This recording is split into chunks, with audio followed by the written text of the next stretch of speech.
Please for the pledge of allegiance.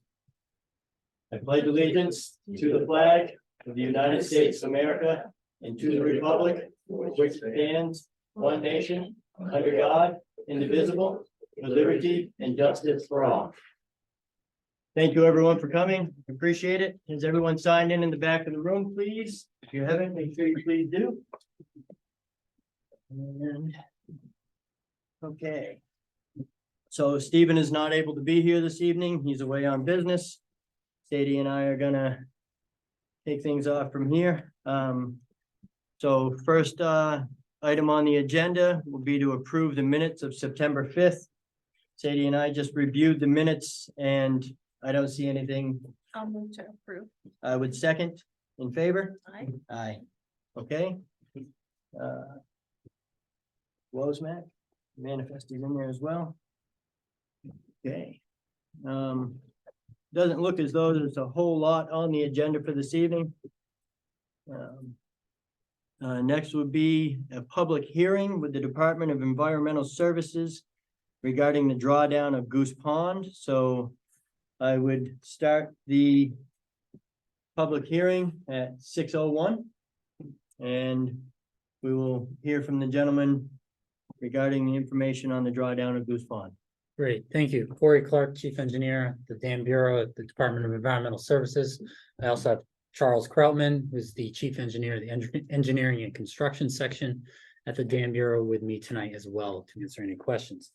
Well, I want to say thank you for having us tonight and allowing us to have this public hearing here. And basically it's a public notification meeting in which prior to doing any drawdown that's out of the norm, we have to follow RSA 482:13 to have a public meeting in which we can explain the project and allow members of the public to know what is going on out there. And so, as you know, I was here back in May discussing the status of the project and where things are at.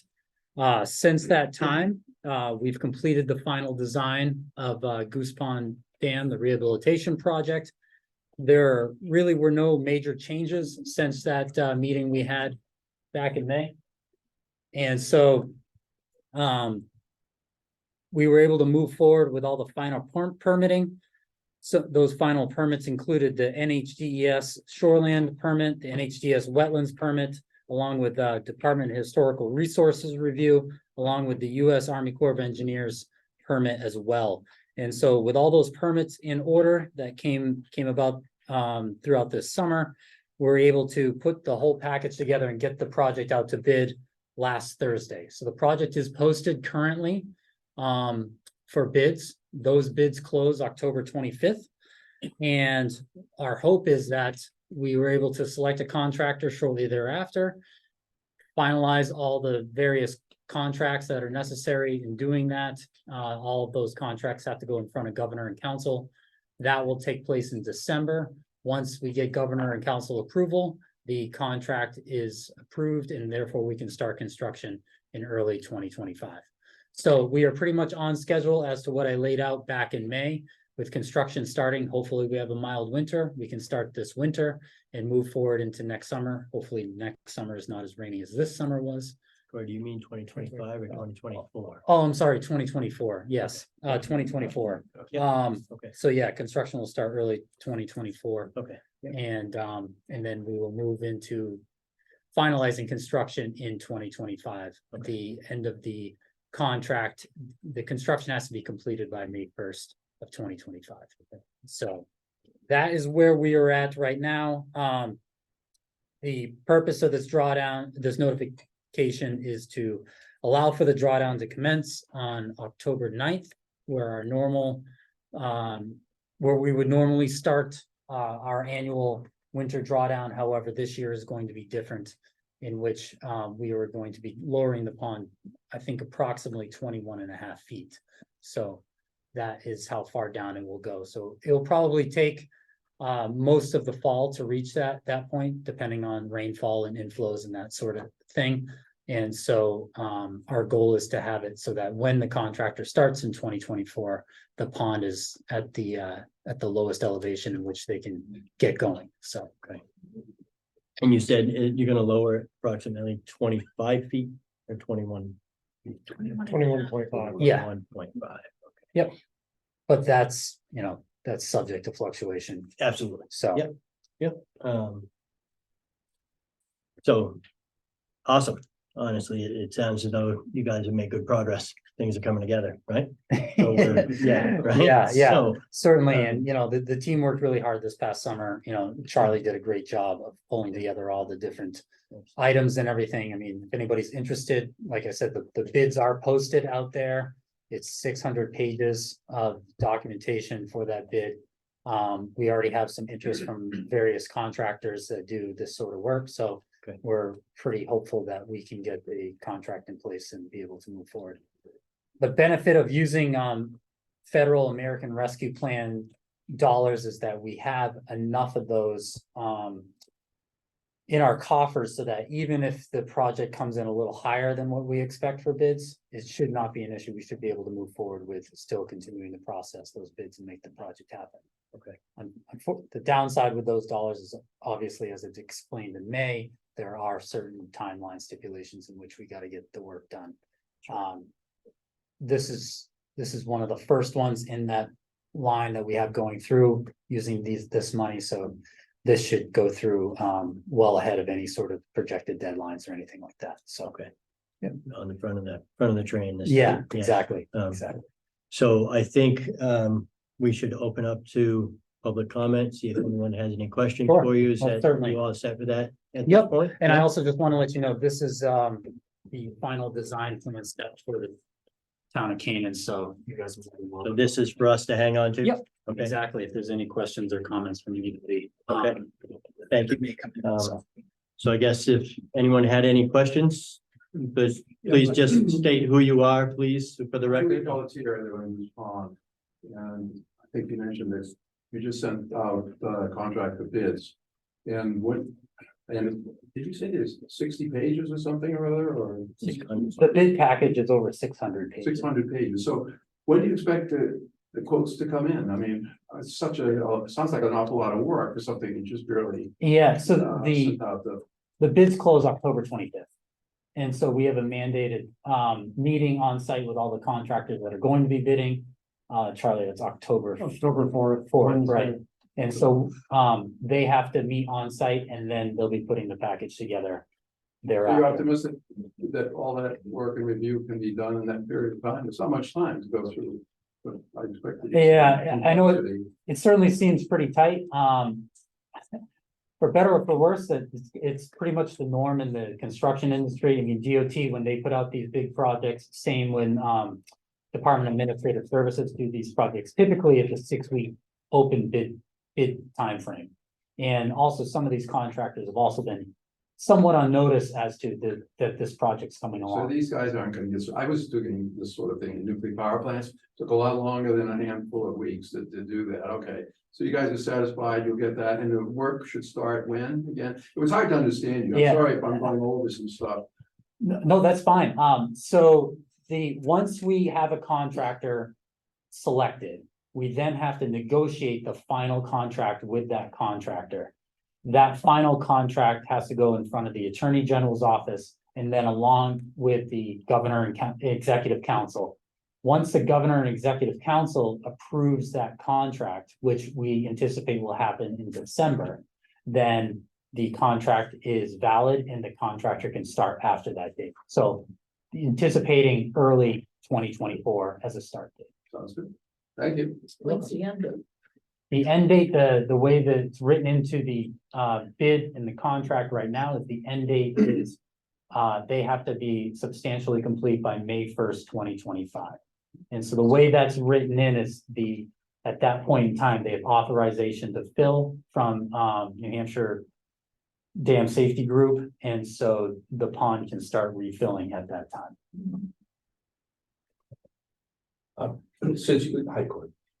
Since you came to us and told us about the project like 2 years ago, we were talking of a winter 2024 and 2025 finish line. It was going to be about a year's long project, January, weather dependent, but I read, I think it's on page 30 of the 670 page thing that deadline I read yesterday said May, and that's brand new. We were under the impression you'd be done sometime around January, maybe February, but not May. Yeah, I mean, That's new, that's for substantially completion of the project. right? Our hope is that as they sequence items and once the contractor develops a schedule, that we can actually start refilling well ahead of that time. And so, but that's all up to the contractor. The reason the May 1st deadline is in there is after that date, they start, they could be levied, subject to administrative fines or levied to penalties after that date if they don't get it done by that time. Right. So after that, I think it's what, $1,000, up to $1,000 a day. May 15th was the final completion. Yeah, substantially May 1st, final May 15th. And so after that date, if it's still not there, that's when the levies start kicking in. Gotcha. Just something real quick, folks. If, when you ask questions, could you please just identify yourself at first? I forgot to mention it again, if you would, that way for the record, if you would. So, this gentleman, I'm Bob Moore, I live on Sanders Time Road out of Goose Pond. And I didn't read the 600 pages, but. I didn't either, but I got to page 30. But in reflecting over the input that we've received, the scope of the work is pretty much, I don't know what happens on the water side of the dam, but there's a series of wells and the connection behind. That sounds pretty benign. You know, I can't imagine sucking up, drilling 20 wells, so a lot of time. And then changing the slope on the back side of the dam. What's taking place on the water side of the dam? You know, I mean, changing the slope and drilling wells, I mean, God forbid that ever go to May 1st of 2025. Yeah, so in conjunction, as you saw with all those wells that are being installed, we're also excavating down approximately 15 feet to install a trench drain along that whole I area. understand. And so that's one of the main catalysts for draining the pond. On the front side, what we're going to be doing is right now, that square box in which the water pours into. The 3 wooden gates are gonna go away. Correct, exactly. That's a, But that's not a big delay. well, as part of the 3 gates going away, a new stainless steel gate is going in their place. So allow us, and we're going to be rehabilitating the 2 lower gates on either side. We don't know what condition those are. I mean, the last time they were inspected was in 1990. And then we are also on the top, those flashboards that have caused issues in the past couple of years. Those flashboards are going away. And so, and the last piece on what's happening kind of in the front is we are going to be repointing and refacing some of the exposed concrete wall that you see there, along with the tunnel that goes out from those low level gates is going to get relined as well. So we've got a window that's going to span 16 months. You know, we've got weather issues that will net that back. I mean, do we have 4 months of work and to get done in 12, or 8 months of work to get done in 12, or 12 months of work to get done in 12? I mean, You know, it will be interesting to see how the contractor decides to sequence the work as far as, you know, what they're going to tackle first and second. The engineer had, you know, laid out what they felt was an appropriate schedule for tackling this. A lot of the low level work, the upfront work, that was, I believe, completed by late next year, so late 2024, so early winter. A lot of that work would be done, and then a lot of the back work, well, the wells would all be in place, but a lot of the final grading and the resloping and all that would take place thereafter. we're really concerned about 2025. You know, with Understandably. May 1st date. Yeah. You know, which becomes contractually legal. Right. You know, Yeah, and once again, if we have a winter like last winter in which the contractor can get out there, if we have a summer like we did in a couple of years ago where it was drought all summer and there was issues with the pond being low, that's gonna be a fantastic summer for the contractor. If we have a summer like we had this year. but it's the next one that's, we don't want to be in the drought.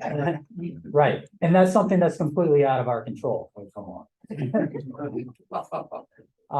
If only, If only Grafton Pond was upstream, we could send some water your way, but, yeah, so we'll see where it shakes out, and certainly.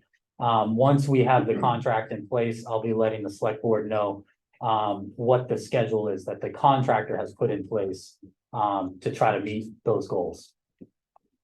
Thank you. I would say the design consultant feels like their estimate for the schedule is relatively conservative. So they weren't too concerned about. They didn't think it was gonna go to that May Right, first date. so, in fact, a contract's a contract, I mean.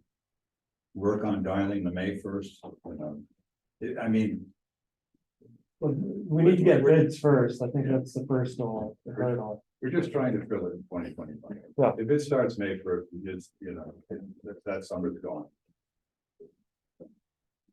I would say anyone who is new to the room, please be sure to sign in the back so we have record of who's attending the meeting, please. And a conversation that I had earlier was that it sure would be nice if the summer of 2025 was wet like this one. Oh, yeah. Right, that's what we can hope for. And I think what I'm hearing from the gentleman, and by the way, Dan Collins, and I had great concern over the drawback. I live on Goose Pond Road, I live on the brook, and I know where it is. right, and I was very concerned that our water was gonna go away, and the reason that we all moved there was gonna go away. So that, we've had some conversations and showing the data and things that they've showed me, yes, the dam has to be drawn down. But what I'm hearing this evening from these guys is that's the end date, which the contract says you can't go past.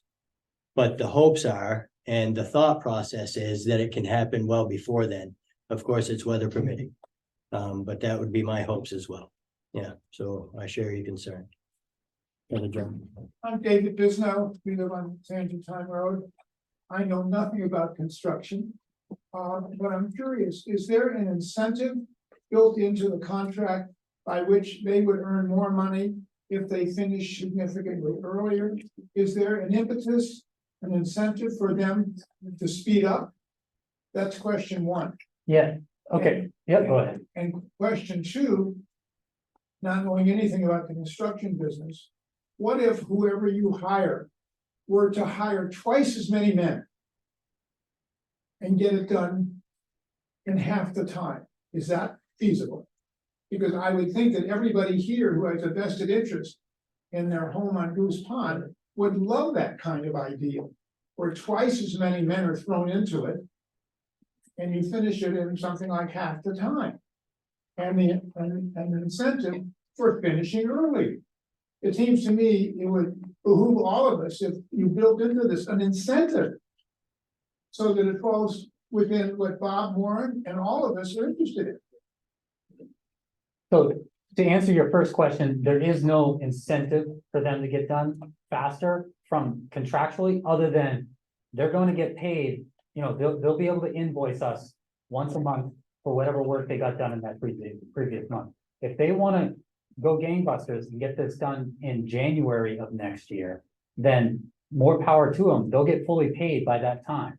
So the incentive for them to get done earlier is they're going to get the full allotment of whatever their bid was at that point in time.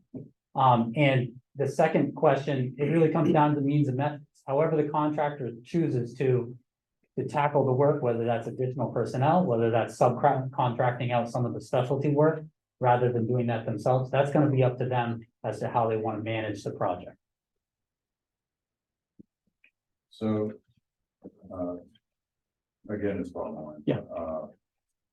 So when you're negotiating, when you're in this negotiating period going up to December, will you be carrying the water for us to try and get that time frame with them? Yeah, certainly. Once they put out, as part of their bid, is they're gonna have to put together a projected schedule. And so, we're gonna be able to sit down with the contractor and really start trying to iron out what is the critical path in the schedule and what has to get done in order to get the water back in the pond. And what can we do to maybe, obviously, the contractor is not gonna be aware of, I'm just trying to think of an example where, something that might be a priority to them, such as getting the bridge in place across the top of the dam. That can be constructed when the pond is full. So there might be opportunities such as that where we say, let's push this towards the back end of the project. Let's focus on some of the other stuff first, worry about the bridge at the top towards the end of the project. So that we can try to negotiate how this will all play out to try to get the water back in the pond as quick as possible. So I think that's along the lines of my thinking, is prioritizing what needs to happen first so we can start refilling while we're doing the other stuff, the backfilling and whatnot. But one thing I would say as a contractor is I've worked on some pretty substantial projects in my life, and I feel like, however, I understand the thought process of incentives to get work done early. I think that is a key to getting shoddy work as well. That just is pushing somebody to make a little more money to do the job a little faster. And the last thing we want to do is have to revisit this again. So I think the incentive would be to make sure that you're done on time so you're not getting fined. And the other side of that is the benefit of getting the job done faster is we're all incredibly busy. And I'm sure these people have many projects lined up. So the incentive to get on their end to get the job done faster means that they can go on to another project faster, which means they're in sense earning more money that way.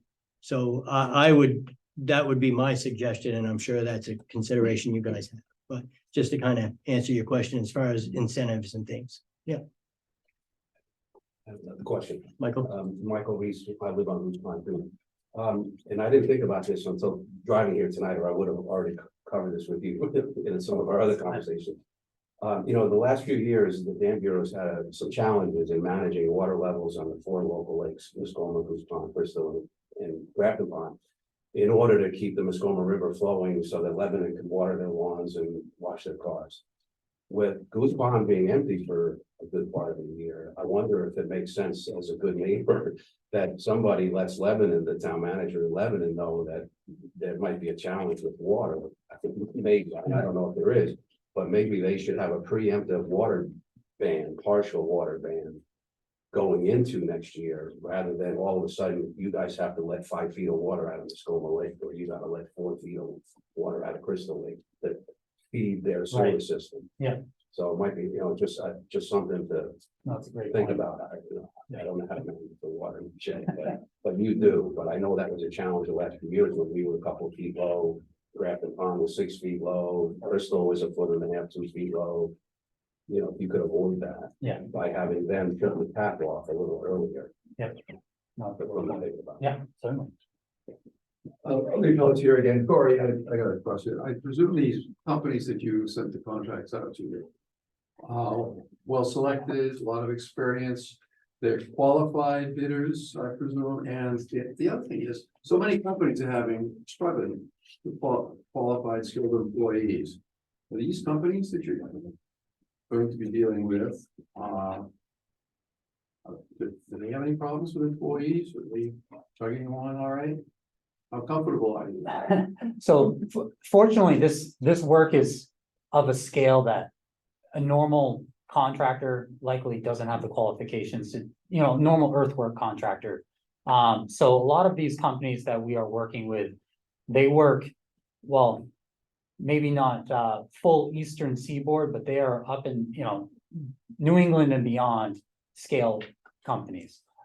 We've had good working relationship with a contractor that is out of Massachusetts that did work on our Ossipee Lake Dam a couple of years ago. One of the contractors that Charlie's already discussed with is out of Vermont. They did a lot of work in Keene and also do a lot of big municipal wastewater and water projects throughout New England as well. And so we're pretty confident. Yes, there are obviously labor issues out there. But we're hoping that by allowing us to, we don't have a hard exact number that we have to meet. And so if they need to build that into their bid and the bids come in somewhat higher than what is anticipated, we should be able to absorb that. So you've got experience with these guys and you're comfortable with their capability. Yes, the ones that we believe are going to be bidding on this project. Yep. I would have to guess that they have to be a pretty specialized and licensed and, you know, obviously, but even the employees that work for these companies have to have specific skills, right? It's Yeah. not like just putting, it's not as easy as it sounds to put a driveway in, so let me rephrase that. Because a lot of people take that for granted, and it's not easy. But it's not putting it in. It's, you know, it's digging up wet earth and working with concrete and a whole gamut of things. So they're gonna have people that are specifically trained. Which what that does is that narrows the field down, which means that they have to pay people a good wage, which means that they probably do employ a full crew. Because, you know, you look at the regular contracting world, and anybody who carries a tool belt or a paintbrush thinks they're a contractor, so you can just hire anybody. But if you had to have specific licensing and employ people who are specifically trained in what they do, boy, wouldn't it make my job a lot easier, right? So I would have to guess that that will help with getting people that are qualified to do it. I think. The other thing that's required of the contractors is there's a lot of bonding and insurance requirements. Mm. That's tied into the contract that they have to be able to provide as part of their bid package too. So. Thanks. Lindsay, I'm more interested in the environmental impact. The longer the lake bed is exposed, the more likely it is for plant growth and things like that. And is this something we should need to worry about? Because a year exposure, you'll have even trees start to form in the lake bed that's exposed. And is there some remediation you do before the lake is refilled as far as that? Typically, no. There will likely be, like you said, there will be some vegetation coming up. A lot of, certainly in our experience, there's a lot of dormant seeds that are in that sediment, from whatever period of time when the lake was last drawn down or something of that nature. So there will be some stuff coming up. A lot of that stuff will die off as soon as the lake comes up and likely not cause any issues. The one thing that sometimes does come up and causes more of an issue for us is if there's any old logs or tree stumps or something like that, they tend to dry out during that summer period. And then when the pond comes up, those previously submerged pieces of wood will start to float. A lot of times those get caught up in the dam and it becomes a headache for us as trying to remove those, but it is also just part of the process of reconstructing these, so. Now, who takes care of the removal of those? Is that the contractor? It's not the contractor's responsibility, it's the dam bureau. Yeah, correct? because a lot of times that won't come to light until a Couple of year or years. two afterwards, as you know, things Understood. come up. So that's something we'll be taking care of. Okay. All right. This gentleman, Hi, Paul Simon, I'm at 599 Beach Pine Road. I heard that in this presentation that it's a big project and there's requisitions, I guess, every month, and it's a specialized line of work for this contractor. So I was curious if you're hiring an independent OPM for the owner, project manager person, or is that something you're hiring the engineer to design this to come out and check? Like, who's doing the monthly requisition reviews and making sure that the work is done up to whatever standards there? Yeah. And is that gonna be independent?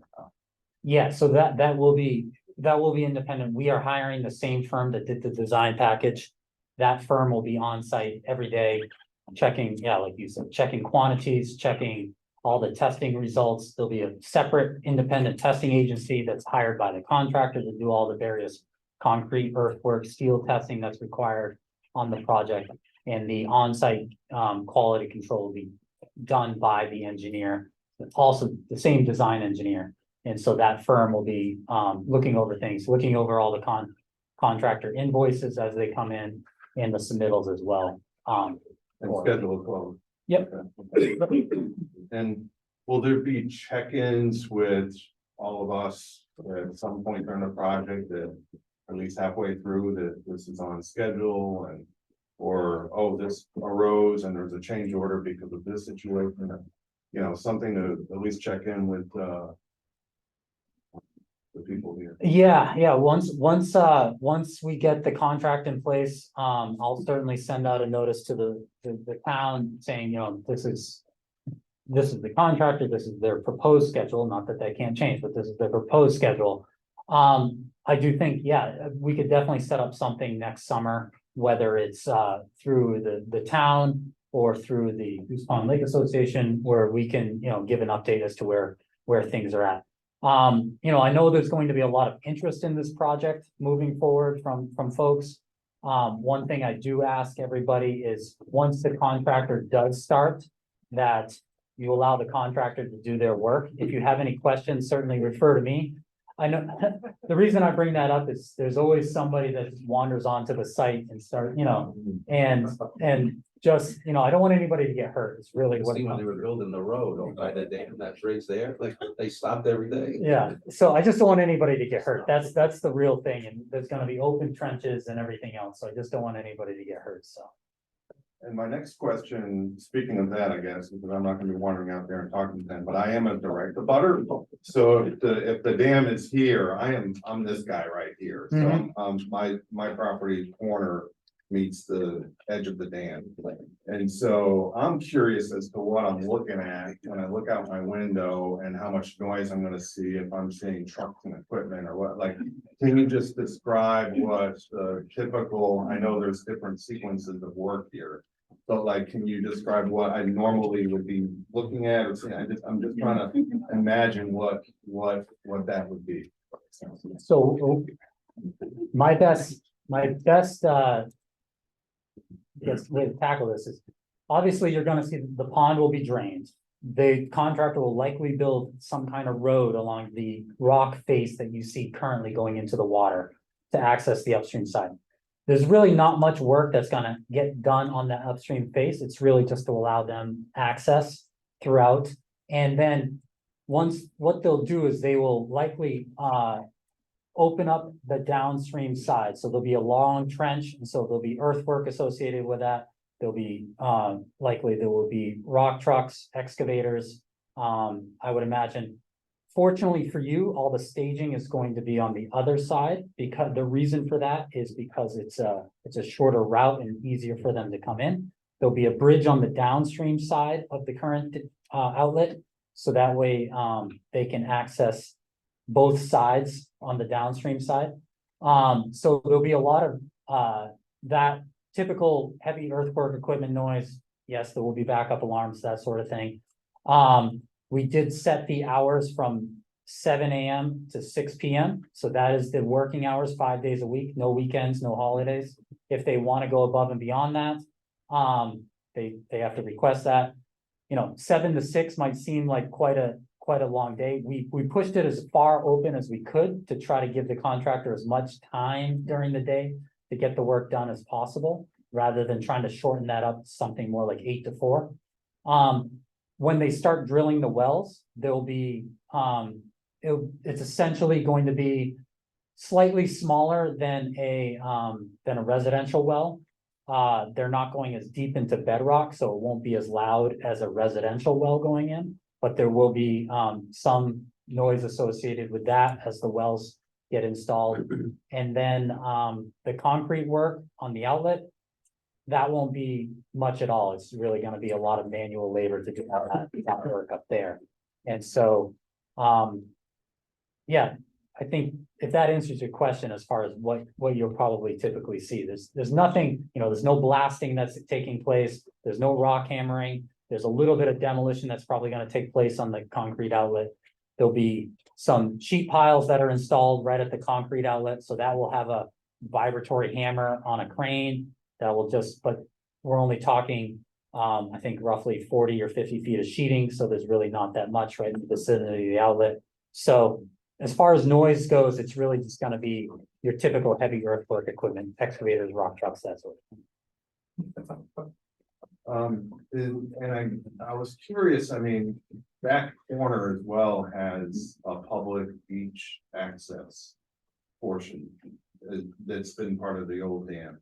And I'm curious if you're improving that, maybe taking boulders away, and it's once the lake is drained and have more beach sand or anything there that you can describe to help, you know, on that front. At this point in time, we weren't planning on doing any additional improvements in that particular location.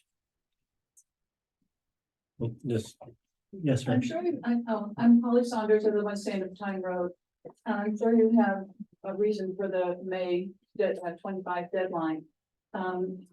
Would there be any reason that you couldn't make it earlier, at least 2 months earlier, so we could fill the pond and not be without it for 2 consecutive years? The reason we put that, like Charlie was saying, we put that May 1st deadline as that's the most conservative kind of layout. If, you know, if we feel that even if we had a summer like we had this summer, they can still meet that deadline. If we start moving it up too much, then the risk that the contractor has to take on in order to get the project done, and if we have a summer like we had this summer, it's gonna be harder to get bids in that meet the goals and objectives of the project. And so it was a bit of a balance trying to have that May 1st deadline. But they would work weekends. I mean, why aren't they working weekends? It's going to be kind of a dead period anyway. I mean, if they wanted to work weekends, you say they not to work weekends? Typically, we don't have the contractor work weekends. Now, that is something during the negotiation process, we could certainly offer that up if it seems prudent to have the contractor work those weekends. You know, a lot of times on all these projects, there's same as Goose Pond, it's in a residential area. And so people are, you know, the last thing they want is to be there on the weekend in the summertime with their windows open, having rock trucks driving around, and that sort of thing. So that's why we did not have the weekends associated with it. The other thing is all that construction traffic will continue to occur on the weekends. But it is something that we can certainly approach with the contractor. I would think that the people who live there all that time would probably not be offended by noise or construction, knowing that they would be able to use the pond 1 year earlier. Yeah, well, it's also, you know, we do have to balance somewhat with, the people that live on all the construction access ways, such on Goose Pond Road and other areas that, you know, they will be also impacted by all the construction traffic coming through. And, you know, some of them may not feel that they have the same benefits of having Goose Pond in their front yard. So that's a bit of the balance, but I'm not saying, no, we can't work on weekends. I mean, that's something we can certainly work with the contractor and see if they're agreeable to try to do that. To Tyler's point, only about 30 houses of the 180 on Goose Pond are full timers. You know, the rest are part timers, so they clearly wouldn't mind having a truck. They won't be there anyway. You know, so it's not like it's not a late, it's a full timers for the most part. So, I would just suggest, as a guy who has nonstop every day dump trucks going by his house, it's kind of nice on the weekend to be able to go out and mow your lawn and hear the neighbor and actually have a conversation. I mean, I understand and I agree with what you're saying, but man, it is just a nonstop barrage of 10-wheelers past our house all day, 5 days a week. So it is nice to have a couple of days on the weekend where you can actually go outside and take a breath. So that's just. I understand, but that's Sure. assuming they're going to be working, 365 days a year. Well, then I would rephrase that. It would be during the actual months where in the environment where we live, where we can get outside. It's nice to be able to get outside at least a day or 2 a week without hearing the dump truck. So I understand your concern and I don't want to minimize it, but just to throw my take as the guy that lives up the road in there. And I would also be curious as to who is responsible for the impact that this is gonna have on Goose Pond Road. Yeah. Somebody's gonna have to pay to fix that road. Because the amount of trucks and the amount of equipment that goes over it now. I mean, 2 years ago, there was no cracks in front of my house. I walk across it every day. It's all cracked apart now. So with these sort of equipment hauling and trucks, who is responsible, or is there anybody that can help? With and Mark, I got you, hang on, with the impact on the Goose Pond Road. Who do we talk to about that, Corey? Yeah, that's a good point. We'll certainly talk with the contractor at the start and, you know, whether, you know, it's worth, negotiating into the contract that they have to do a, pre-construction survey or something like that to try to figure out. What's there before they start the work, what's there afterwards. Okay. We can certainly discuss that with them. Okay, and one other thing that I really would want to stress, and I know. You can talk all day long to the people who own the business, then the management, and then the employees and all the above, but it is a residential area. There is active farms on that road, and you guys have been up and down it, you understand, but there's children, there's all the above, so. We really have to have somehow to make sure these guys are paying attention. Yeah. Stay off the cell phones when you're driving a 10-wheeler. Yeah. And we don't see that all the time, so it would be awful if my 4-legged kid got hurt or any of the 2-legged kids on the road, so. We also have elderly handicapped folks, We have Watts Farm, right? and they're having big events there on Yeah. weekends. So I next guess to my that's another place. thing, but yeah, It wouldn't be practical, in my opinion. I'm Patty Morse, live on Goose Pond Road, been there for 50 years. Right. With the Watts Farm having big events and everything, and all that goes on in our area, not just Yeah. around that pond. right, That those big trucks going on the weekends would be a big disadvantage to us. yeah. They're not gonna go around Goose Pond itself, they're gonna go past our place Yeah. from Route 4. Yeah. So Yeah, we need a break on Saturday and Sunday. It's interesting the more we get into the conversation to hear everybody's different concerns and how it's gonna play out, and I don't envy you. know, It's I gonna don't be a either. tough gig, so, Mark had something, Yeah, Right there. if you start working the guys on the weekends, they're gonna get paid overtime, and that's gonna probably Right. affect your contract, so, Mhm. I mean, that's just something else to think about. and it sounds as though a lot of these guys are probably gonna definitely be from out of town. So they're gonna be housed somewhere, they're probably gonna wanna be home at some point. I will tell you that it is mixed bag for me, because I wanna see the pond refilled as fast as possible as well, because I really hate the fact that it's gonna be drawn down. I mean, I just do, I have a real concern that the wildlife that we all enjoy is not going to come back. And, we're pretty fortunate to live where we do, and there's a reason we all do, so, anyway. Yeah, I think it's abundantly clear that we're all focused on the rebuild. Yeah. Did you look at the 1990-91 data on the refill that took place back then? It seemed, I don't know exactly when the refill started, but I know that it really took until August until the pond was full. What's that? Yeah, so that's how we're gonna talk It about. didn't totally fill in now, Bob Johnson runs in. It didn't totally fill in 1990 until August when Hurricane Bob hit. It was, you could put a boat on it, but it was much lower than the normal levels until August. So, I mean, that data might actually mean something, and I'm not sure, what we had for precipitation, whatever, it sounds like Hurricane Bob helped. Finish the job. Yeah, and part of the design process too was, the design engineer looked at how much is it gonna actually take for rainfall to actually get the pond refilled. I don't have it in front of me right now, but that was part of the calculus going into the design package. And of course, there was snowpack and everything. But it took till August. And we don't get as much rain and we don't get as much snow. Yeah, interesting, so. Did anybody else have anything, gentlemen? I was just kind of curious about the log situation. I never, Jack Wasmack, I never thought about a nice wet log living in the bottom and then drying out and kind of being risen out of the mud. There were a lot of stumps back. After that. Is there a way to track those or take a picture of them? I mean, are they hazard to navigation if they come up and kind of lurk beneath the surface?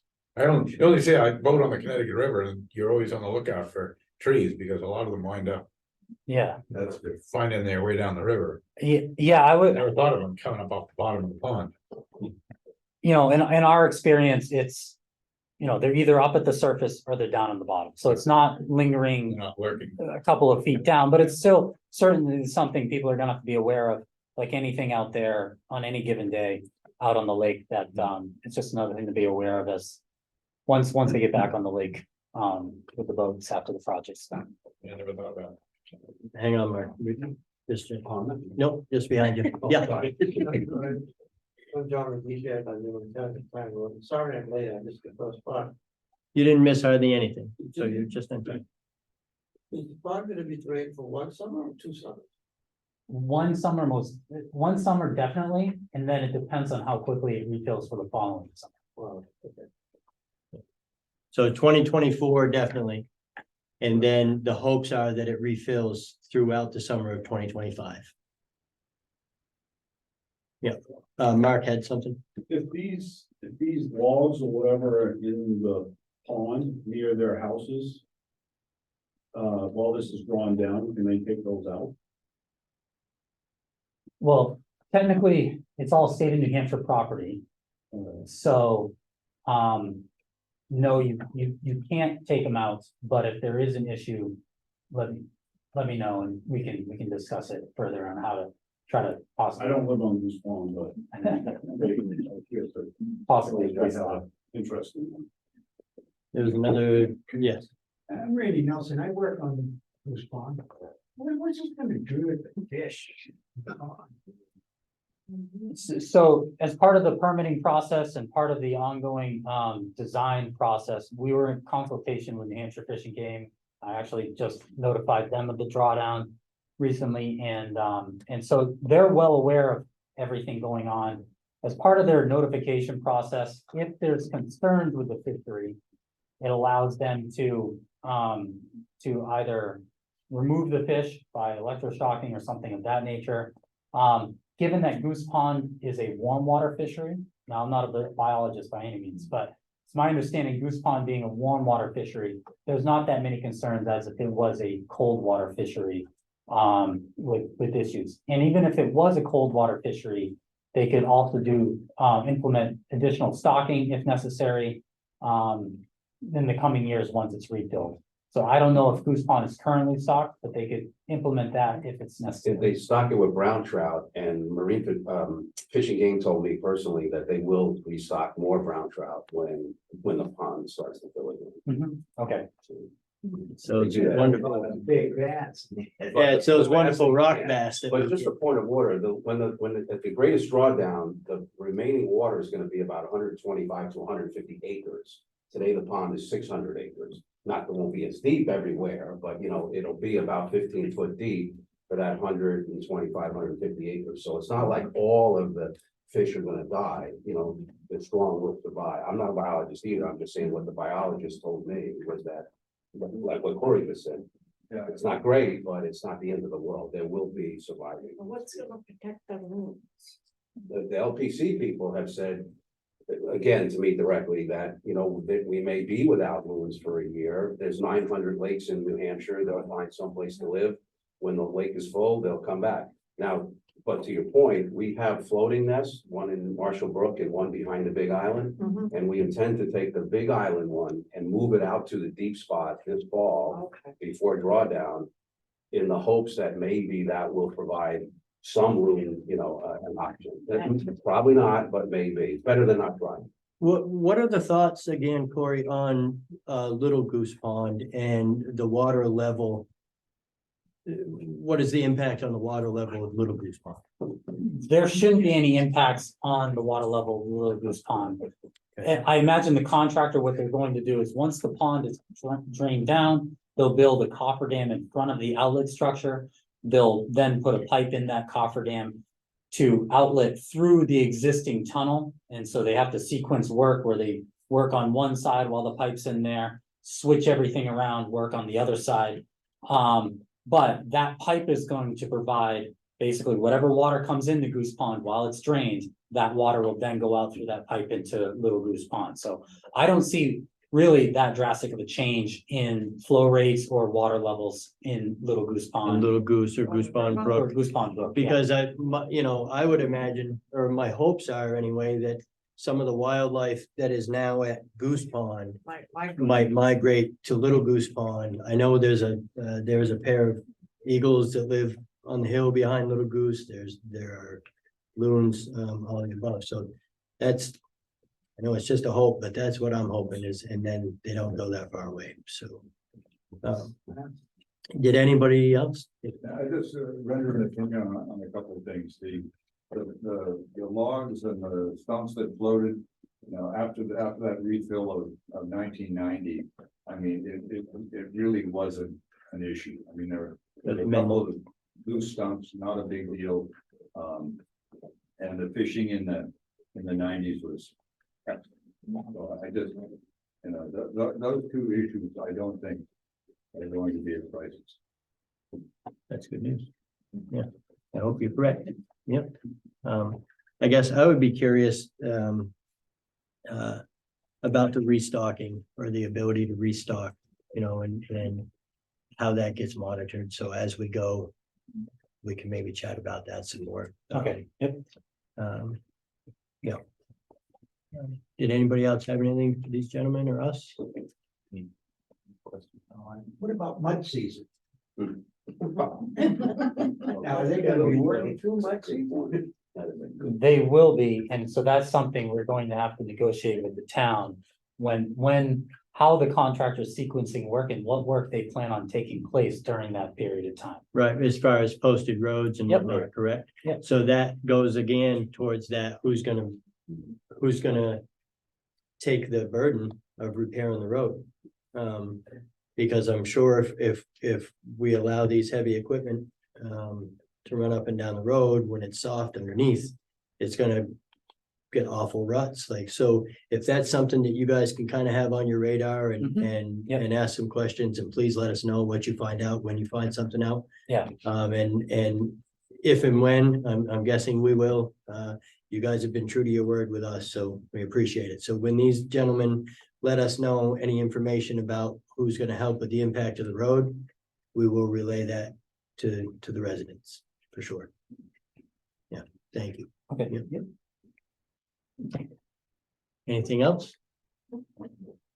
What's the estimated project cost? The estimated project cost is roughly 5.5 million based on the engineer's estimate. Price of concrete right now, I've been told it's through the roof, it's orders of magnitude higher. Than what it has been, so we'll see what the project ultimately comes in at. All right, I think that was informative and we appreciate you guys coming. Thank you. And we appreciate all of you folks attending and your questions and concerns. We move forward. All right, sounds good. Thank you, guys. Thank you. Thanks. Yes. I would close the public hearing at 6:52. Thank you, folks, very Thank you, much. everyone. Drive safe.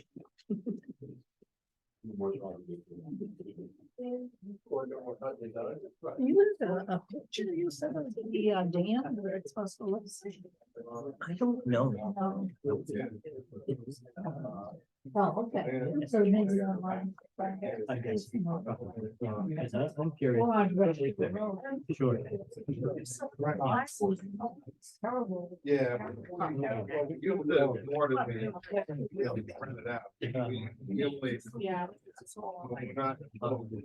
This actually will, this will be at the town office. So anytime if you ever want to stop in and reach us, so we don't get two questions into, but pop in and look through it. Yeah. Take care. Good night. Thank you, folks. Okay, so at the CIP, they are happy to stop by. I heard a lot of concerns about the transfer station, like the safety concerns. So, I asked them to just come to a meeting. Yeah. because they can't do anything about it, but I don't think- I'm all about it. You know how adamant I am. Yeah. There you go, so you get the seat of honor. Yeah, right, I got the hot seat. But he was saying like that. I mean, it's, so. Okay, folks.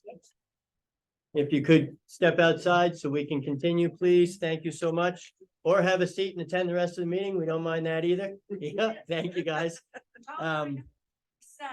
Say it again. We don't know what we said, ask everybody to clear the room. Well, I don't know, but it might have been the right thing. So, Okay, so we're gonna carry on. Next on the agenda, JR is the department head at our transfer station, and he would like to discuss the conditions of the transfer station with us and let us know some concerns that he has. So JR, the floor is yours. I got all kinds of concerns. I'm sure you do. So do I. My recycle can, I need a roof over that before winter gets here. Mhm. Because if it freezes, they can't get it all out, we're gonna be paying for the weight. Over and over and over and over, again. right? Yeah. And that recycle building, I got no idea what's holding it up. Where the can is right now. Oh, Which building? The one on the, Down bottom. so you mean what's Oh, I keeping see. it standing? Cause when you No, say I what's holding understand. it up, that to me, that means we were supposed to build something that we haven't yet. So you mean there's a structure there and you don't know how it's still upright? Yes, ma'am. correct. Okay, Yeah. right. And all the electricity runs through that. What's that building called, Jer? Recycle. Recycle Yeah, building? Recycle shed, the recycle building. So basically it's rotted at the bottom and it's Yes, ready sir. to come apart, right? Yeah. Yeah, all stuff that we've identified, right? We've seen it. And we discussed Yeah. everything. But. And my UV loader right now. It has to stay plugged in 24/7 That's a skid steer, Yeah. right? Okay. because the motor needs to be rebuilt. It has to build up, it ain't holding its pressure. It has to build up a lot of pressure before, it sounds like the battery's gonna run out before it'll start. Yeah. And up top, I got green mold in the building up top, where the control that, Like in your little office? Yeah. The Or- control building, Yeah. right? Yeah. Yeah. and that deck where they walk onto it. I got Falling 2x4 apart, right? propped up to hold it. Yeah. And that's where The people- residents Where the walk? people walk back and forth, yeah.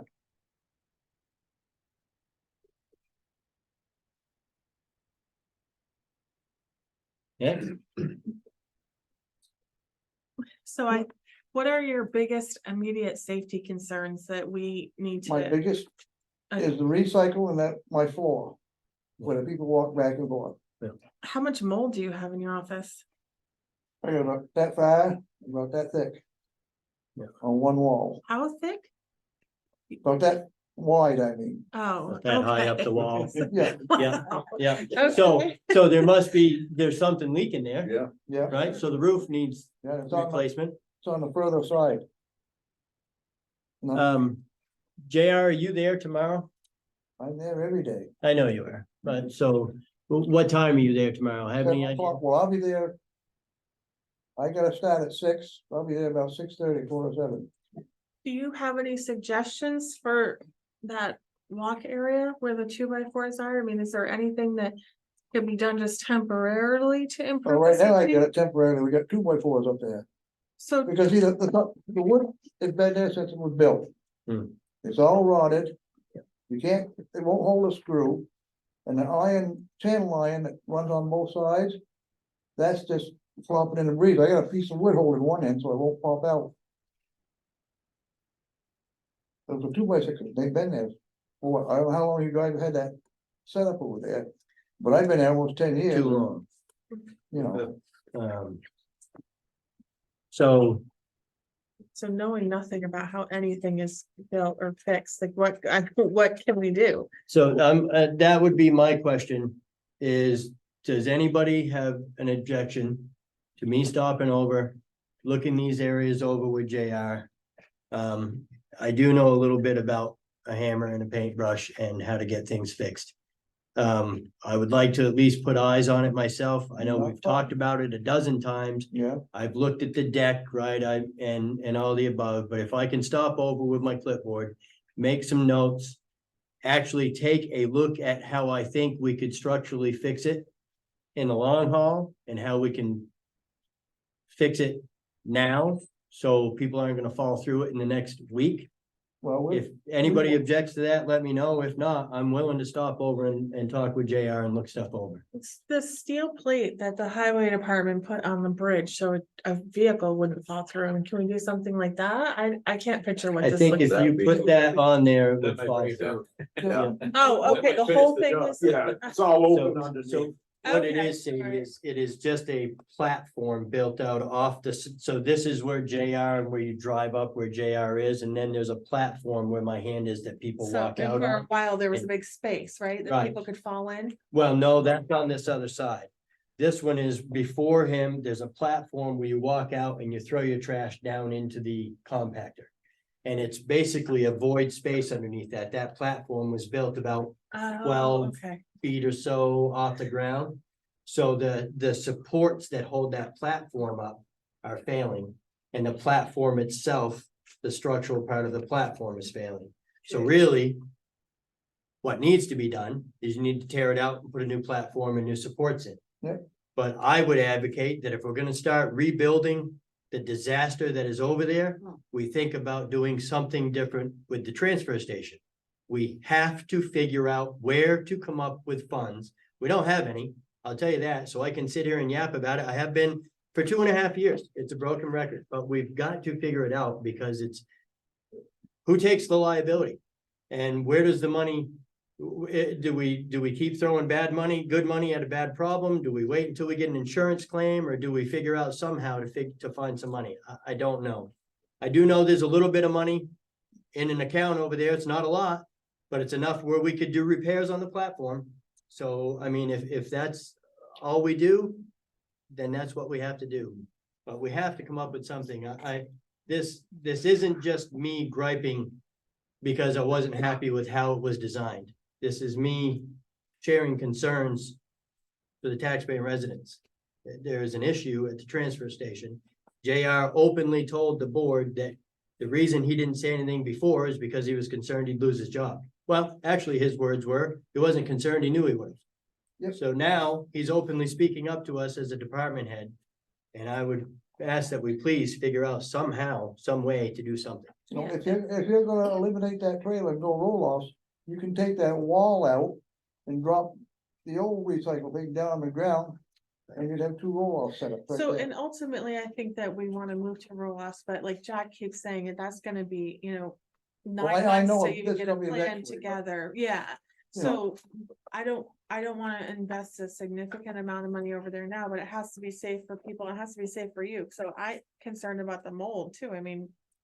That can't be healthy No, for you in there, that's why I don't spend enough time inside. so, I spend more time outside than but I inside. mean, Dan, maybe you and I can go out there Thursday. I'd like to take some pictures. I'd like to see it. It would Yeah. help, understand it a little Yeah. better. Right, and you know what, To that, actually understand the operation and I kind of agree. prioritize. yeah, I agree.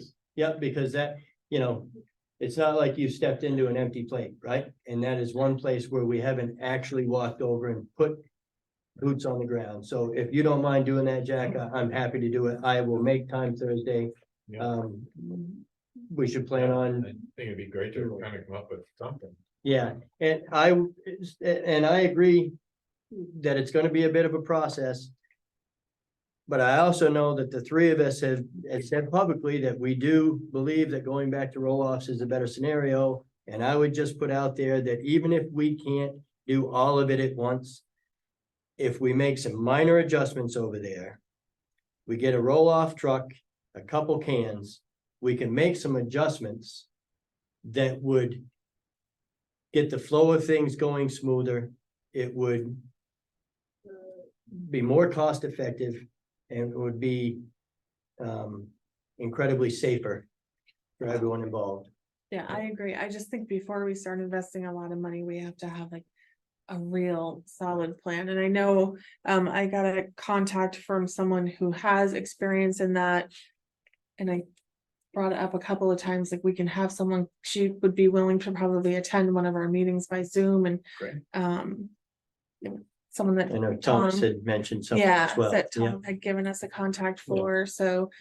I just So- wanna make sure that we have it designed right, and we have more eyes on it than just us, and we have a plan that will carry us far into the future, hopefully. I agree to a point. I also, you know. This is a pretty unique, or it is a, basically, how can I say this?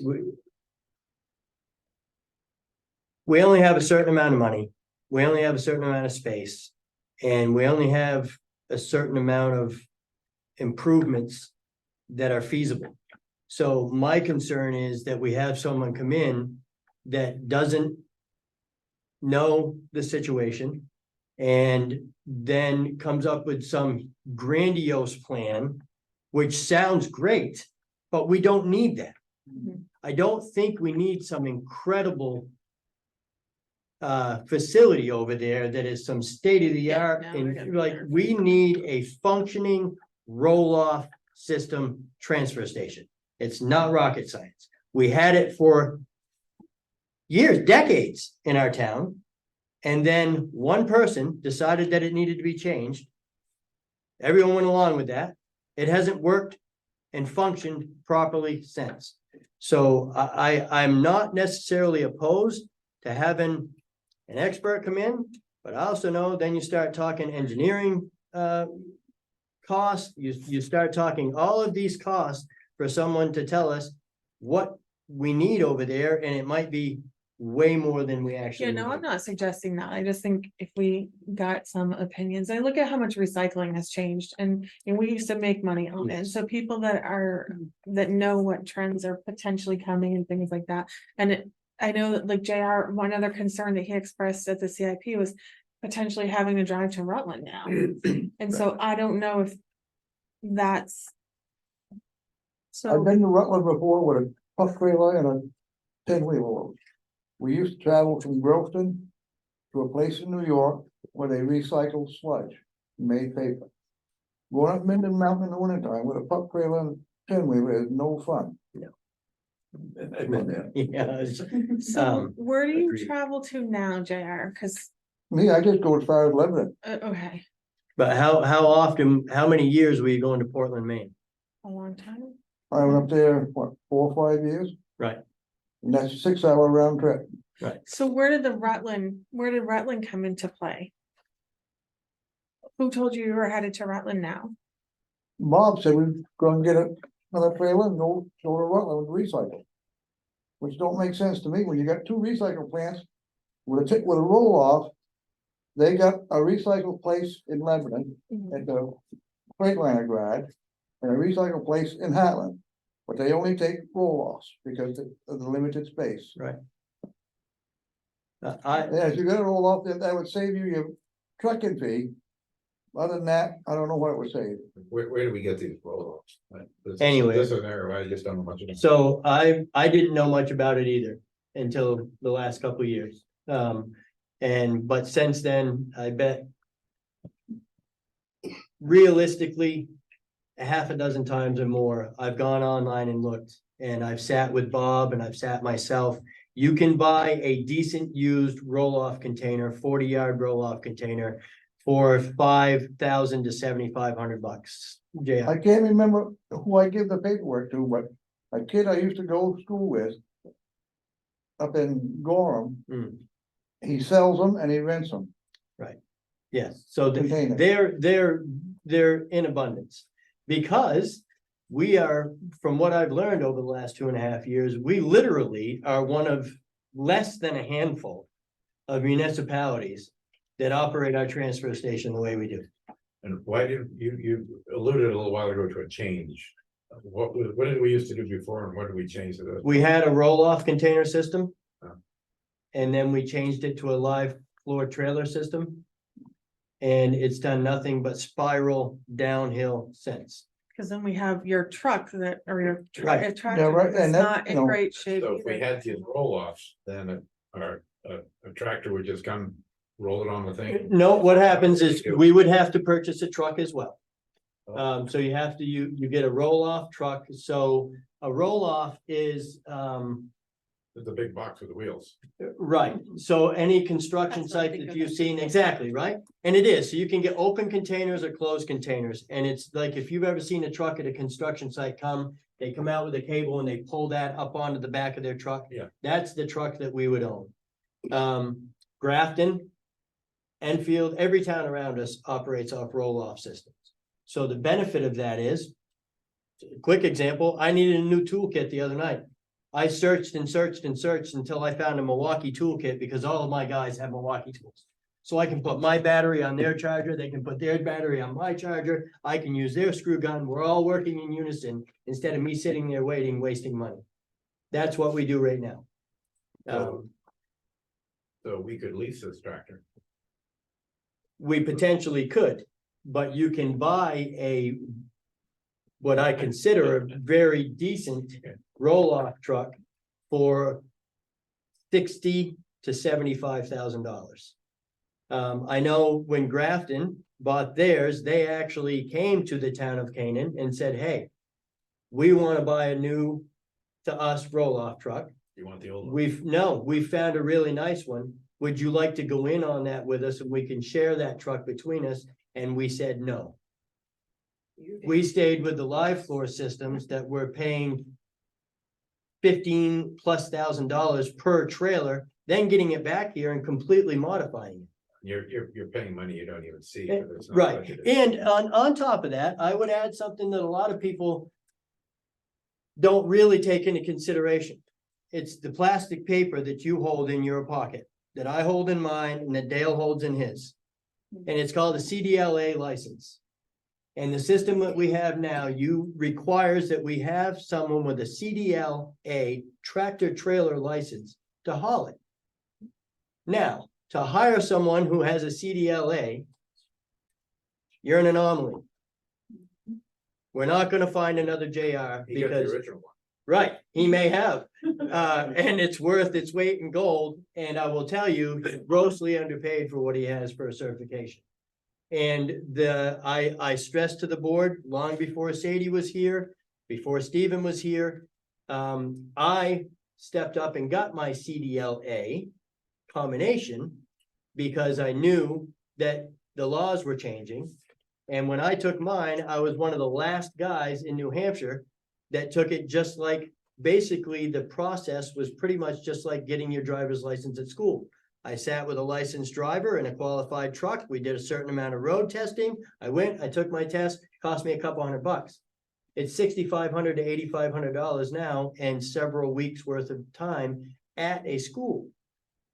So my point of that is a roll-off truck requires a Class B license, which almost everybody on our highway department has. So I know we can't just snap our fingers and make that happen. But it's slowly, rapidly falling out from underneath us. So it's something that we've got to get our hands on. I don't know how we applied for the grant. That's the grant I talked to you about, where the Northern Borders grant that the previous administrator wrote. The grant wasn't written very compelling and we did not receive the funds. But I think I've talked to JR, we have 3 containers now. 2 of them are very functional. One needs a little bit of floor repair, When you If say we- containers, the live floor or? roll off. roll-offs. So we already have the own containers? 3, Yeah. 2 of them, which are Yeah. very functional. One of them needs a little bit of repair on the floor. 2 of them are in, we got one of ours over there now that Costello brought back. Yeah. They got another one of ours. Then we got one over there that needs, number 2 that needs a floor fix. Yeah. So if we purchase 2 more roll-off containers, we'd have 5. And that would get our transfer station functioning in a roll-off container setup where we'd have an extra. When we pulled one, we could put that into its place. That's about 10 grand for 2 decent containers. The only thing doing with that, you don't wanna use, if you're gonna go, you don't wanna use your garbage container. For your for your recycling, right, So that smell is gonna, right. So there would be 3 dedicated for trash and 2 dedicated for recycling, yeah, right? if they would, yeah, because the Right, trash is close. And if Yep. we went to Hatfield or the one in Lebanon, it'd be close. right, exactly. But so you said that you were told that you would have to take roll-off containers to Rutland. No, trailer, Oh, okay. tractor trailer. Yeah. But is that new to us? Have we not heard that? So I think what's happening is, I think that was. I don't know, but I'm trying to make sense of it, and I think that's Bob brainstorming where we're gonna end up going from here and what our options are gonna be. Because they're not gonna allow this live floor trailer to keep coming into their facilities. And Lebanon, I went there. So I followed the previous road agent one day in my truck. Over here, Dale was there, Dan Quimby was there. I'm not sure you were there, JR, because Bob Scott was driving the truck. If he was driving, I wasn't there. Correct. And so I videoed the whole thing. I followed from there to the landfill in Lebanon. I spoke with employees at the landfill in Lebanon. They do not want this equipment at their landfill. It is more of a headache for them than anything. More often than not, they have to pull us and push us around their equipment because you can't move this on the mud surface that they have because it's constantly wet because it's a landfill. So when they see us coming, they literally want to turn us away. What's the container we're bringing to them? This is the live floor trailer that we purchased that was not even the trailer that the previous board, minus myself, agreed for the previous administrator to buy. It's just it goes so deep over the last couple of years that it's hard to even sit here and explain it all. But the long and short of it is, we're using a live floor trailer system. We're one of the only municipalities for hundreds of miles that do this. And we're bringing it to a facility that doesn't want it to be there. We're purchasing live floor trailers that aren't the ones that voters approved or the board approved for him to purchase. We are then getting that and completely modifying that so it will even back up to the compactor that's not designed for a live floor, it's designed for a roll-off container.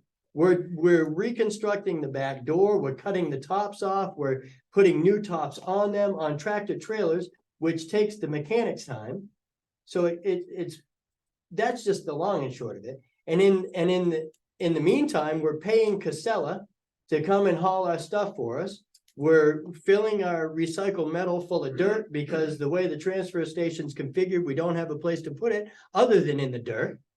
It is, and the structures over there are falling apart at this point because it was all just slapped together to begin with. It's that Band-Aid instead of stitches scenario that I talk about all the time.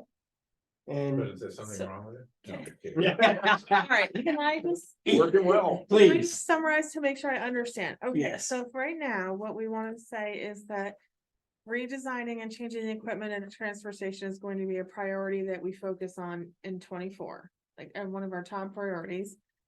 For right now, you and Jack are gonna visit on Thursday and determine what we can do to remediate the mold. yes, And then where he has the 2x4s.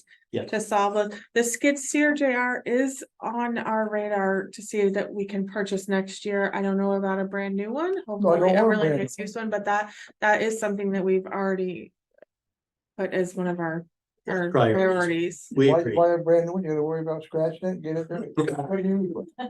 right. Get one that's Used, not not used up, scratched. right? Yeah. Right, We'll buy there. Okay, Yeah. so does that sound like we're all on the same page? I think so, yes. Okay. The ask that I have from the administration at this point is that we please make this a priority and identify that our department head is coming to us saying it's on its last legs.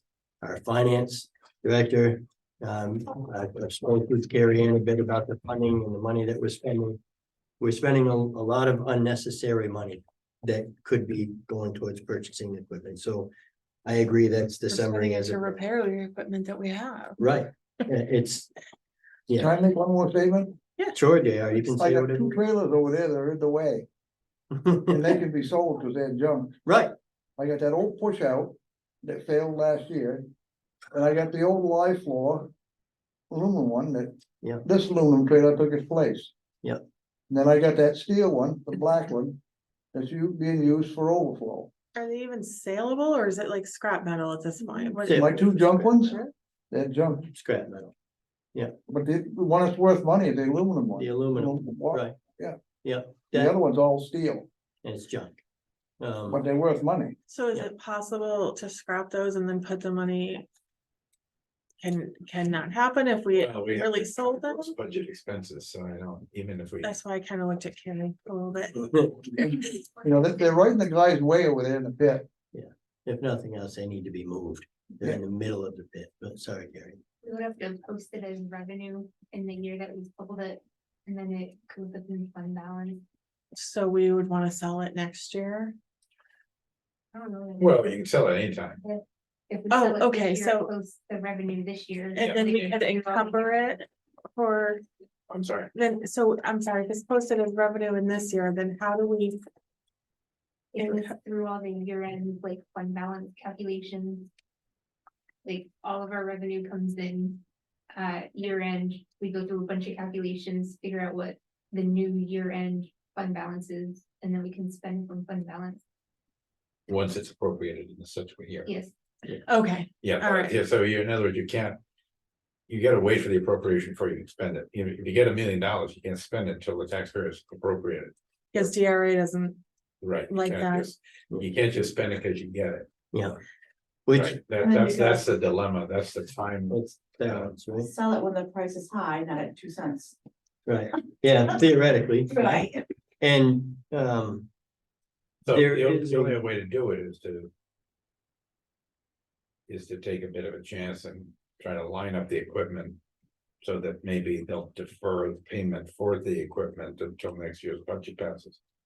The risk of that is you gotta make sure you get the money. Hmm. You know what I mean? Yeah. You'll have the equipment, you'll have the obligation, and for budgetary purposes, you're gonna hope that the taxpayers appropriate enough money to actually cut the check next year. what do you estimate the value of those would be if they were sold? Excuse me? What do you estimate would be the value of those 3? Oh, 2 trailers? Oh, I don't know. Maybe 1,500 for both? okay, so not a hit, okay. No, What about the aluminum one? That's one of the aluminum Right. ones. yeah, it's. And No. though I don't, they want me to hook onto them, take them up back. I don't dare because the frames are too bad. Okay. Okay, You know, I'm sorry. No, Yeah, I- See me, Yeah. how many times do you pull into the transfer station and see me out back sitting there crawling around underneath those I do. trailers, right? Yeah, they're that bad and more. yeah, So, I mean, hours and hours and hours we've put into it, and I don't know the solution on a technical design. I know that we all did go over and we have a general design. But quite frankly, they didn't approve a grant based on that general design. I'm not sure that those big pole barns are exactly what we need. I do know that if we buy closed roll-off containers, yes, I think our equipment should be under some sort of a roof. But if we buy open containers, like JR said, the open containers we have over there right now, when they get wet, we haul that, we pay based on weight. we ain't got no open containers. The only one I got that's open is the old black line floor. For the trash, but that's what you And were I just have- saying, Then when it snow, I have to close it, and when it snows, shovel it off and open it again. that's what I'm saying. so what JR told me is that the solution in his previous life was to spray those with Can't do that diesel anymore. fuel or Can't something do so they that didn't freeze, anymore. and I said, no, we cannot Can't do that. do that anymore. Yeah, It's against the law now. I used to be able to free climb. Steeples too, can't do it. Just like when you're hauling wood chips, when with a sprayer, spray down with diesel fuel, so it wouldn't freeze. No. Can't do that anymore.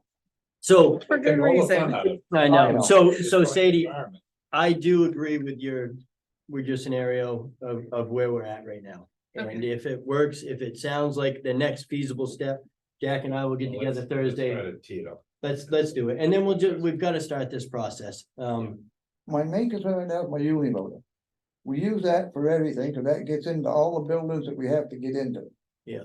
And winter's coming, we use that to clean up when the boys are done plowing. And do our, you know, it's just. Yeah.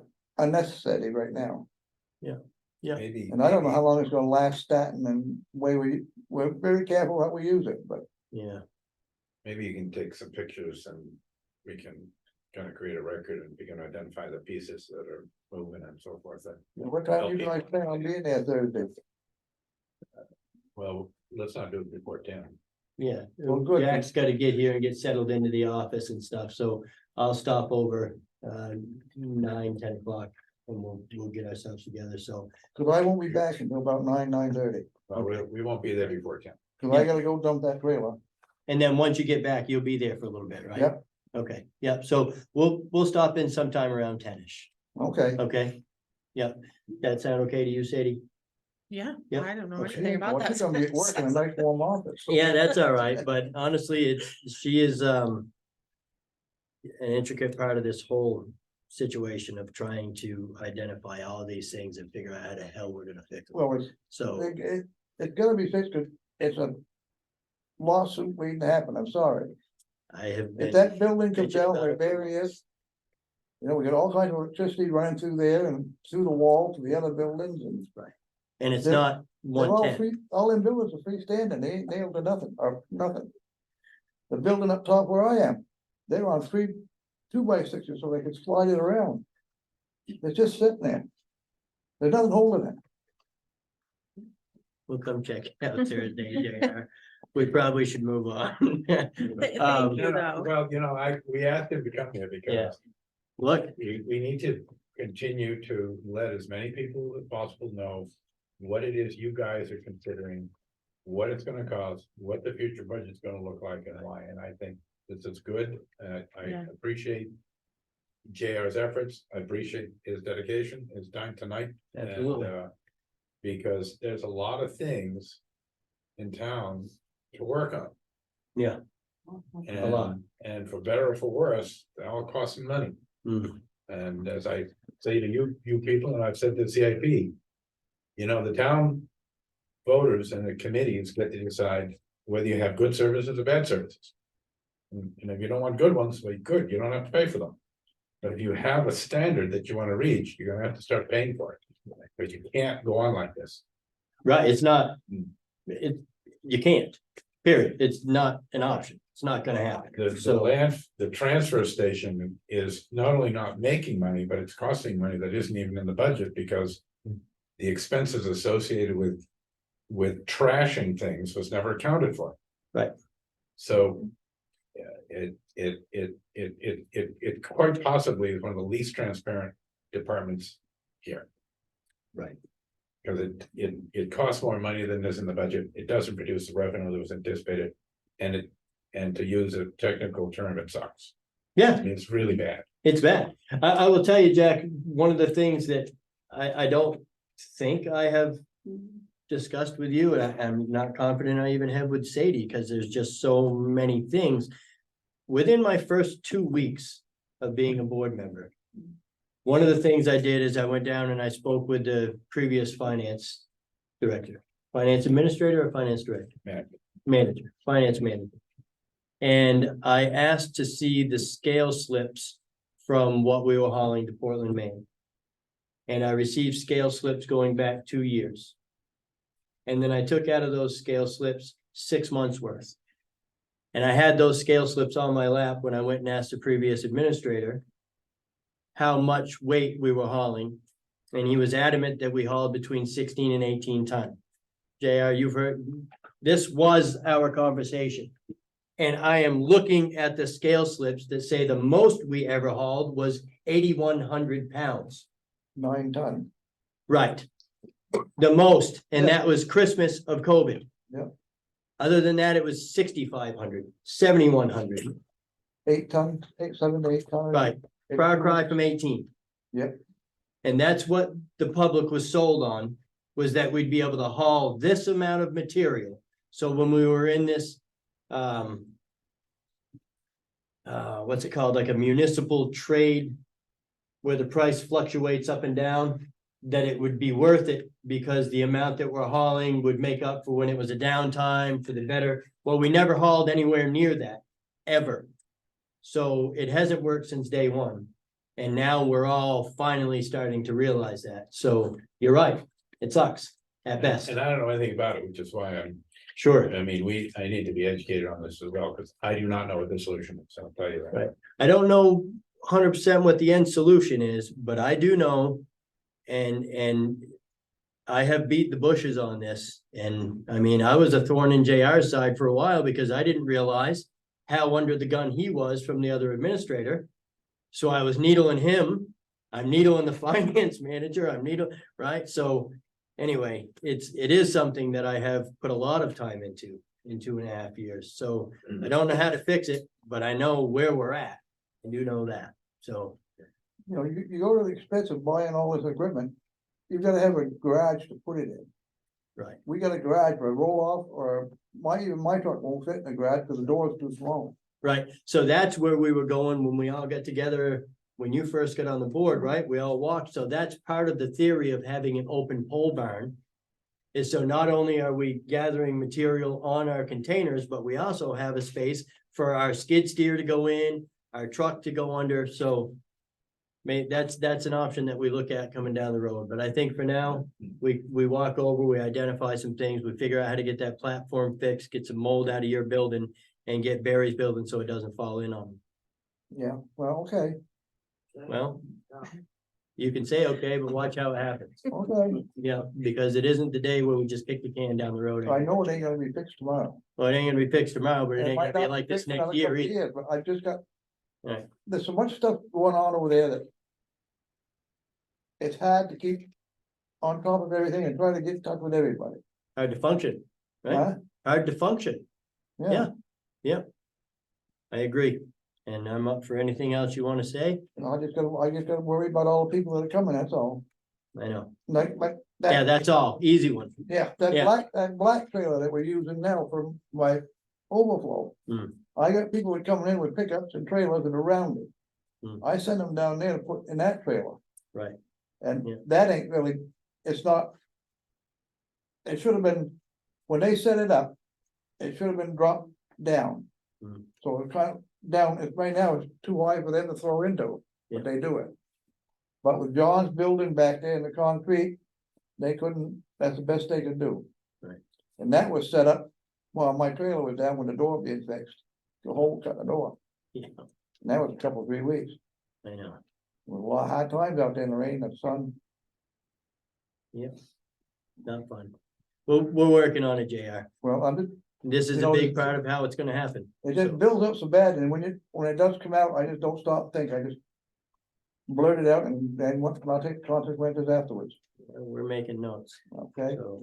There's I'm- not any consequences. We need to No. know what's going on over there, and because if we don't, we can't fix it, so. Yeah. I appreciate you No. coming over. Well, we try, I know it's past your bedtime, so I do appreciate you coming over too.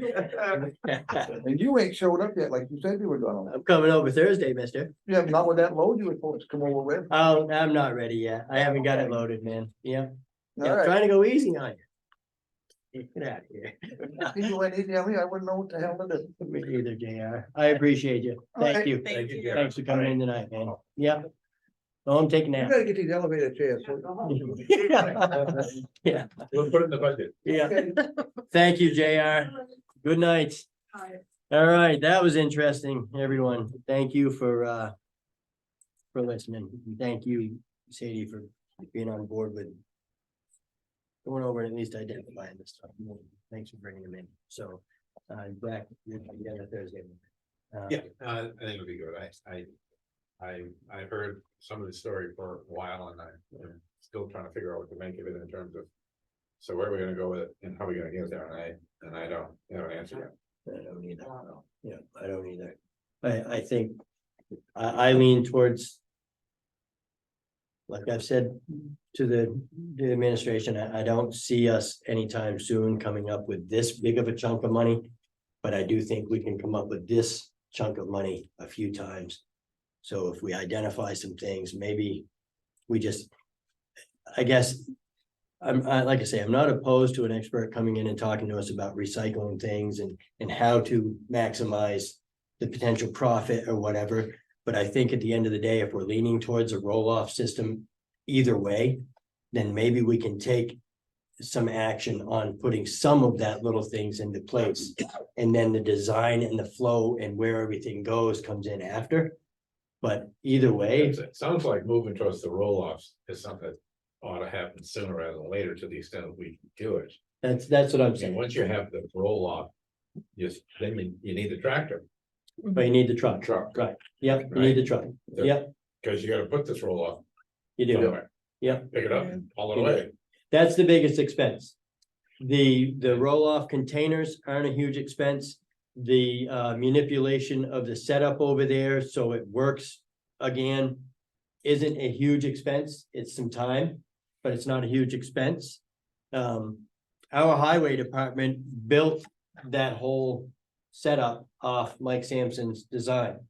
So, Yeah, what's gonna take the time is your compactor that's feeding your open top trailer or right, your life floor. Yeah. You're gonna have to lower that back down. Right. Or move it down right, where it was before. exactly. So that's what I'm. That way the traffic is going one direction like it was before. So some relatively short-term measure might to be restored the way it used to be? Is that kind of what we're saying? Basically, Yeah. but basically, Yeah, yes, not that that may be the end game, but it might alleviate some crisis for proper. Or your planning. trash would be either. Well, would be over on the right-hand side and your recycle is where it is now. Right. And you go between two buildings. right, Like they did before, you take out that roadway that goes up in the sky. right. And what that also does is that exposes cement slab, which That's you can, asphalt. there's Yeah. cement on each side of the, there's cement Cement on, over. Where the other trailer used to go for the recyclables, there, there's a pad there, but in between the two buildings where Mount Mike is. That's asphalt in between them two Right, buildings. right. And then the recyclables are off on the dirt. On the other side of. well, the metal is, Yeah. so what I'm getting at Yeah. is that exposes an area where we could now put our metal recycling. So it's not getting in the Not if dirt. you're gonna have traffic going. Oh, that would be where the traffic goes, yep, Yeah, cause I don't know where you Traffic put the metal, but I need to get a better line. yeah, we'll go over Thursday. I've only been up there once. We'll take in a the walk. Early days. So Yeah, you've only had a few things. that wasn't the scope of the problem back then. Right, so, all right. Discussion and vote on releasing a lien and interest from a 1984 situation. So does that, Yeah, we can talk about it in public session if we get to identify the parties and this, and that, the other thing, but you've got somebody in town that. Apparently. Received some welfare assistance from the town in 1983. The good news is, or the bad news is, depending upon the other person that got the money, the person gave the money, there's no records. There's no records of it. That said, they're now old enough, they want to sell their house. And they can't do it because there's a lien on the property for this. Welfare payment, which. From 2008, 1983. The person who. Received the money. Said, yeah, we got the money. But I worked it off. Right, over a 2 to 3 year period, did stuff for the town and worked it off. Again, we don't have any records of that, can't find any records. You can find a lot of other records for that time, not this one. And so, absent my ability to actually demonstrate any fact document. I think we just have to waive the statutory requirement for 8% interest since 1983. Except the word that, like with many other people that receive welfare benefits, they work it off, they put in some time over the highway or mowing or cemetery. And I have no reason not to believe this way. sure, What's the amount of the lien? Well, it isn't clear. There, I have the lien. That was recorded at the registry, but there's no money amount listed. It doesn't sound like there's anything enforceable anyways. There I is. move to there is. waive it. yeah, I second, And what I'll do is I'll just draft a discharge of a lien, file it with the registry, that'll free up the title. I second, let the folks get on with their life, we're good. Yeah. There's just no way to know what the amount was. And it's 40 years old. Right. Yeah. There's been a lot of folks in between that time. And it's- And the more So- punitive part would be, imagine calculating 40 years worth of Right. interest at 8%. On an amount we don't know. On an amount that arguably could be somewhere between 900 and 5,000. Right. But that isn't clear. But So, it's just easier to dispense with it, and if you're fine with that, I'll do the document, record it. We'll let these people move on with their Did life. we actually vote? Sadie moved, I second, all in favor? Aye. The other thing, Carrie Ann wanted to chat a little bit about. Please, it's always informative. Yes. I don't know, I don't want to get ahead of either the public or the budget committee, but we've been. Kicking around the budget stuff a little bit just to help get ready for it. Okay. I honestly don't know if it's appropriate to do our staff work and public sector. So, or non-public. as The budget committee's gotta do what they gotta do. Sure. It's a matter of law. You guys gotta do what you gotta do.